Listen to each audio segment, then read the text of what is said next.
Hello, friends. Today, January 9th, we have a tradition that I kind of established because it has very personal reasons. That on January 9th, every year for the last 7 years, we draw the memory angel. Each of us, thank God, many had a mom. My mom left this world on January 9th, 7 years ago. Another one. And I believe that throughout life, year after year, day by day, I remember my mom with gratitude and warmth. I remember her humanity. And most importantly, I remember the light that she brought on me, on us, the four brothers, on our father, on the whole family, on the people that she brought into the world. In this sense, when my mom left, it was, of course, painful personally, but on the other hand, I saw something else in it. And when our loved ones leave us, when people who are so luminous leave us in general, then we can observe the phenomenon, angel. So today's drawing, the drawing of the memory angel, is basically dedicated to those people who have left us, to those who carried light within them or brought light into our lives, the neuroangel algorithm. Now, together with you, we remember those who made our lives bright. I'm switching gears. Let's start drawing.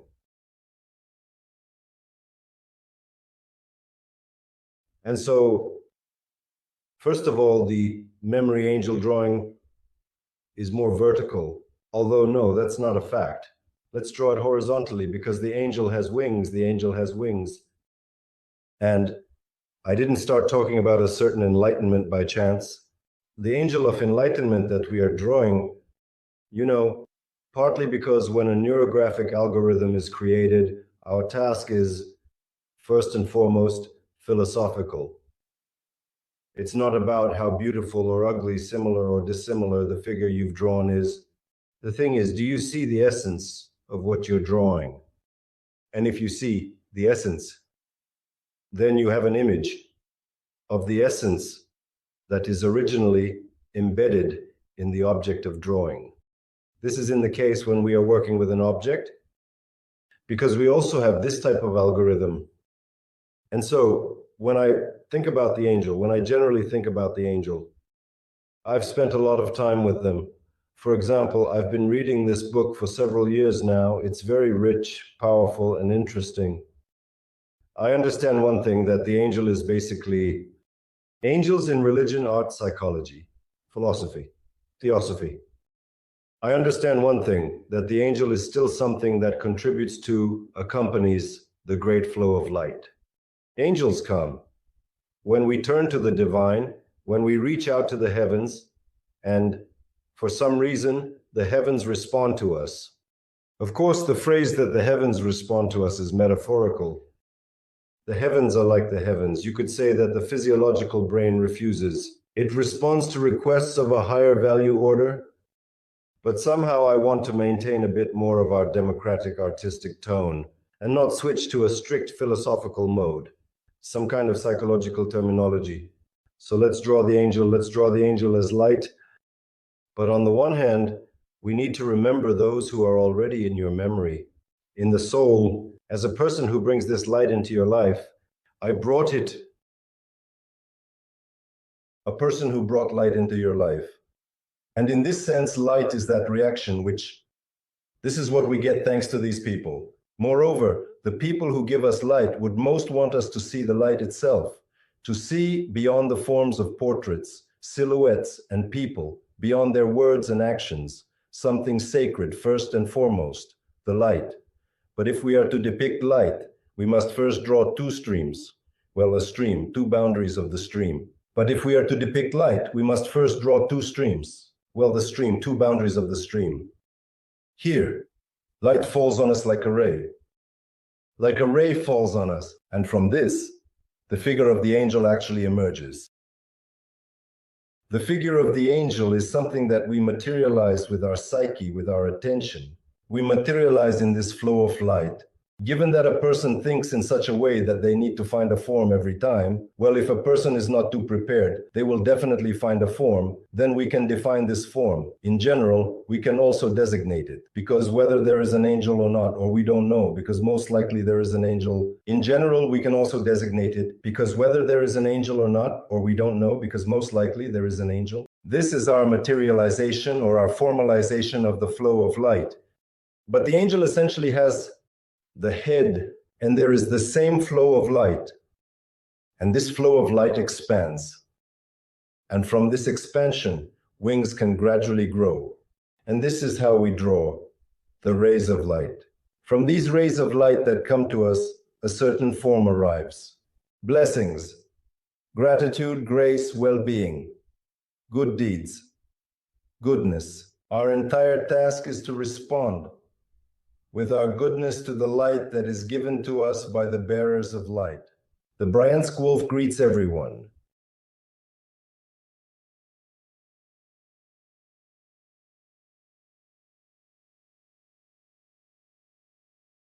Our task is to respond with goodness to the light that these people bring us. And in this sense, the lives of these people become meaningful. If people have done something good for us, wonderful, magnificent, they gave us life, they gave us wisdom, they gave us some ideas, they gave us care. The only thing they want from us is to see the good in this. Not selfishness, but goodness. A mother has no selfishness. A mother simply gives goodness. Teachers have no selfishness. Teachers share knowledge. Our friends have no great selfishness. They simply share their souls with us. In this sense, those who share themselves with us, they probably would want us to receive goodness in return. So we just open up the feeling of goodness and draw light. And in this sense, whenever we draw, the angel is a very simple composition. It's not complicated. And the number of these lines which ultimately form the angel, they materialize, translating into a state of form. It's a way to condense that. A subtle source, a source of light, which is ordinary, to condense, to accumulate light within ourselves. That's why we draw, accumulating light within ourselves and remembering some of the most wonderful people we've known. Today, it's probably better to remember someone alone. That one brightest person, Bochu. In our lives, the maximum has been brought to us. Angel's wings. Understanding drawing and painting in general, working with paints is essentially working with lines of light. We need to understand that no matter what we depict, no matter what the artist portrays, even in the darkest paintings, we sometimes deceive ourselves. We think we see figures, we think we see certain images in the paintings. In fact, we just see this or that amount of light in these or those color. Regarding color ratios, drawing light and creating light is part of our task if we are to study neurography, not just for fun. When studying neurography methodically, we need to understand we are working with light. Today, this word is used very often, but on a day like this, it is frequent. Fundamentally, everything in the world, everything in life is a product of light. When we draw neurography this year, I will be teaching neurography thoughtfully, explaining further, detailing the principles and clarifying fragments, practices, and theories, because the method has become simplified. There is a product of light. And in this sense, when we draw neurographics, and from this year I will teach neurographics, so to speak, in a smart mode, explaining more and more, explaining in detail the principles, explaining in detail some fragments, practices, theories, because I have a feeling that the method has become well simplified. Draw circles, just say the magic words. The method is turning a bit into a folk tale. Our task is actually to preserve the method because it works when we understand the details. So one of the details is that we are always working with the concept of witness. And in this sense, when we, let's say, set intentions, or in other words, dream, fantasize, imagine some real things. Some people desire real things, let's put it that way. So we want to work on that. I'll say in quotes, we set intentions, or in other words, we dream, fantasize, imagine some real things. Some people desire real things, let's put it that way. So we want to work on that. That will bring us the form of goodness. So any form of goodness is some kind of form of light.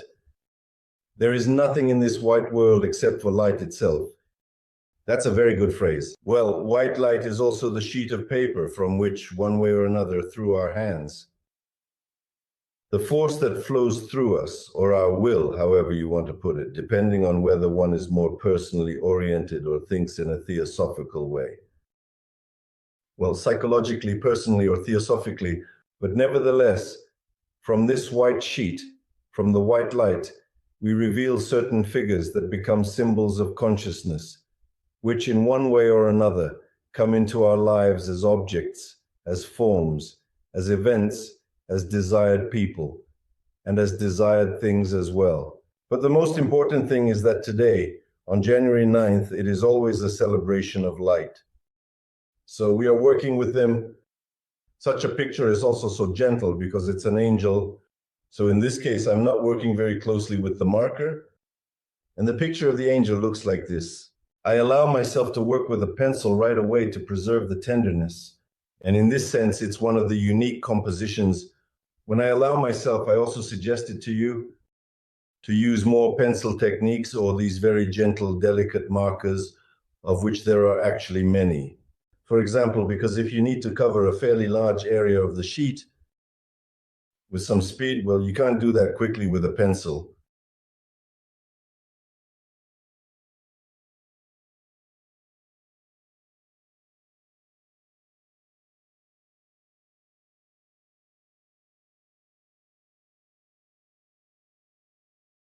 Uh-huh.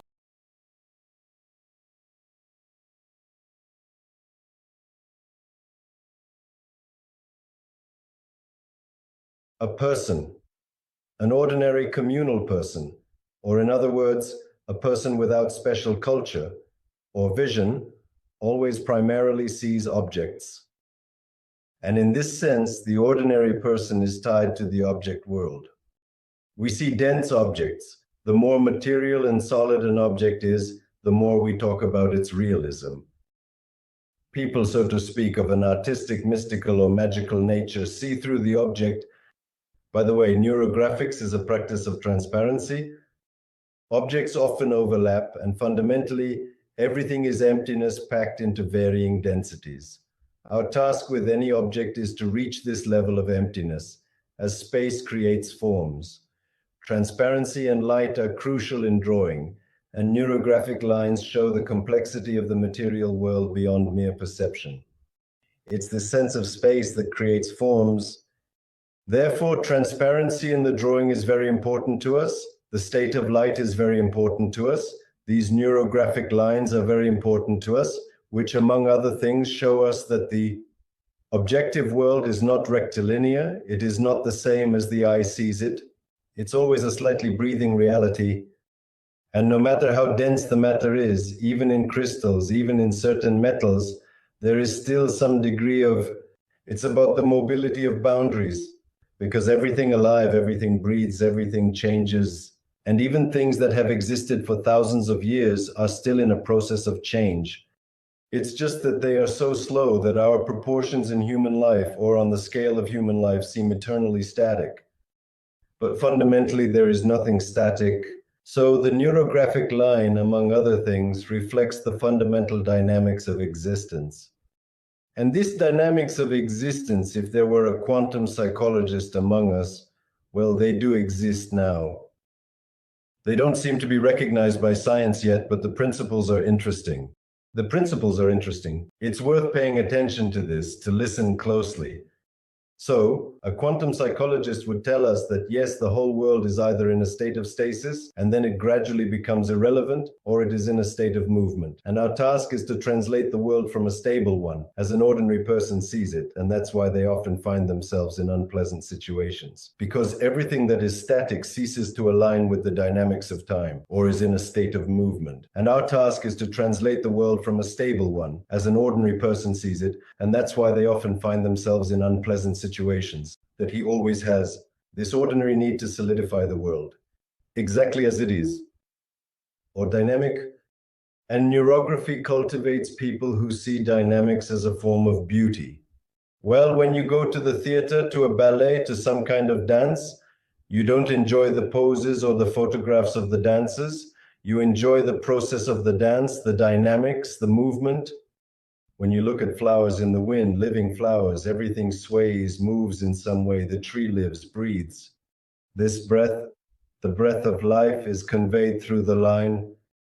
The amount of light carries with it the amount of energy along with the amount of emptiness. By the way, and the emptiness is destroyed by the superdense paint. And in this sense, when we draw, we somehow create a very dense image. A very dense image. We kind of materialize objects more strongly, which means we embed some kind of stability in them, not too much, or else we neglect the need for change. We need to understand that everything has a need for change. And even when a person cries, moans, whines, and says, "Oh, I want everything to be secure already," and so on, well, it's more the ego that suffers because everything alive possesses the need for change, for renewal. The cells change somehow, the organism changes, everything is constantly changing, everything is constantly changing. So, this is the kind of picture we have today. It's not too long and not too complicated of a composition.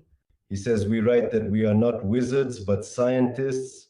Thank you very much that this is so, because they always try to pull you into the realm of the magical. I supposedly fight against this fundamentally. I oppose it fundamentally because, well, when everything that's called magic either doesn't work or it just hasn't been described by science yet. After all, so many people need changes in their lives that they come about sooner or later. I'm not referring to anyone specific right now, but there are speculators on faith.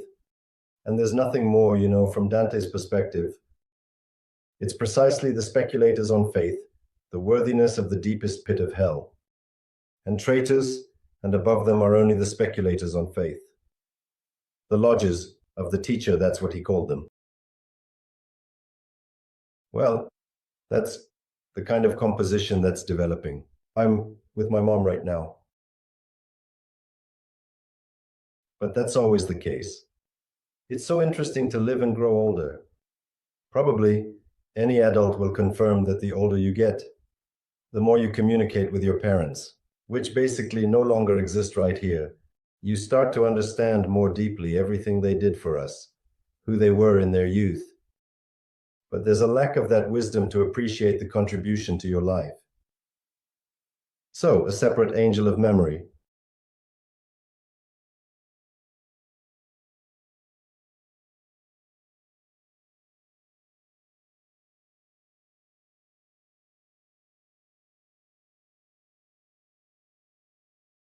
I went to Kant's Island. Wow, someone gave me a book with biographical format, 108 facts. On Kant. Perfect for now. Kant was mentioned last week during star drawing. In these days,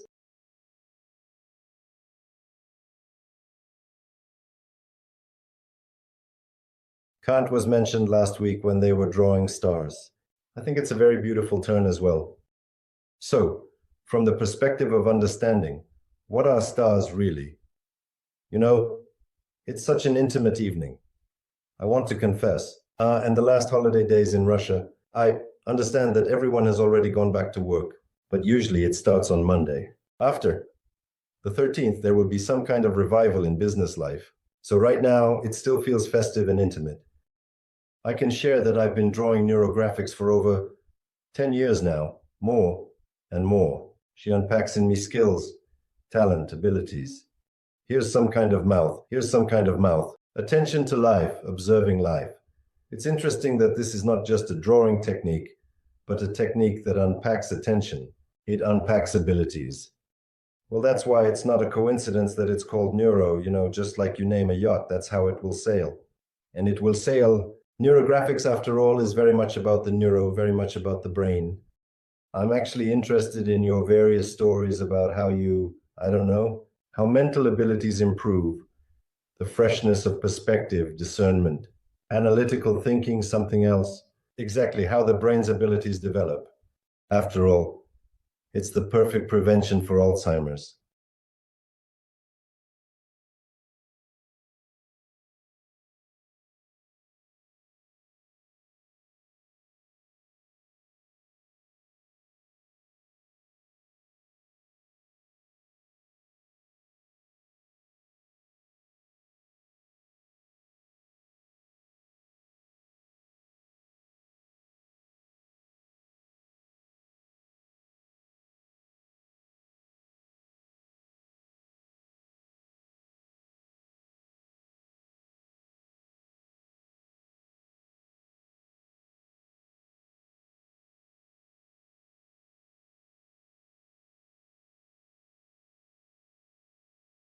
Here's a memory today about a great person.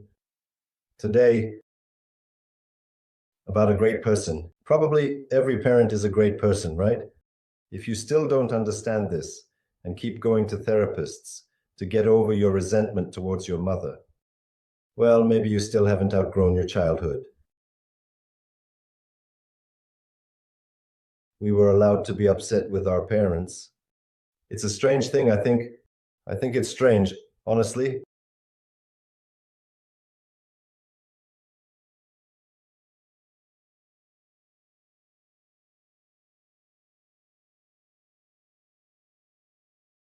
Respect, gratitude, love, memory. They say that those we remember, the people are alive, even in heaven, as long as someone remembers them. So let's remember those who are dear to us. Let's remember everyone who brought light into our lives. Let them live up there in heaven.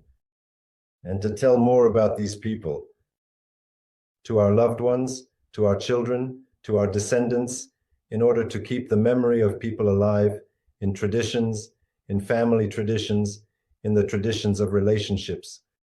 So today I ended up with this wonderful angel figurine. As simple as it may seem, as simple as it may seem, in reality, everything is much deeper than it appears to the observer. My friends, thank you for coming. Here, I'm ready to spend some more time with you to draw if you want. Just a very short algorithm, a simple short algorithm.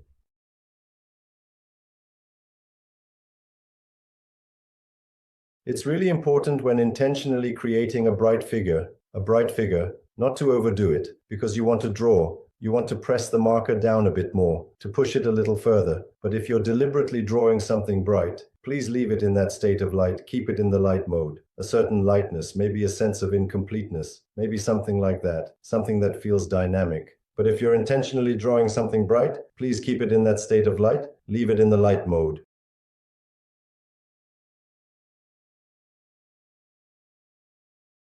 A certain lightness, maybe a sense of incompleteness, maybe something like that, something that feels dynamic. An angel is, after all, the dynamics of light. It appears and disappears. It appeared for a moment and then disappeared, but you remember that moment for a lifetime. If you once had the experience, I'm using the right verb here, of seeing an angel, or as it would be said in literature, appearing, then it all lasts just a moment. But the memory of this, the understanding of it, it lasts a lifetime. I wish for you to be visited by an angel of memory. Well, I know that at the Institute, day by day, for several days, our wonderful instructors will be teaching a whole program. Angels, so get involved, come and draw. Dial up the positive, because life forces us to somehow waste our energies, to give away energy, to worry.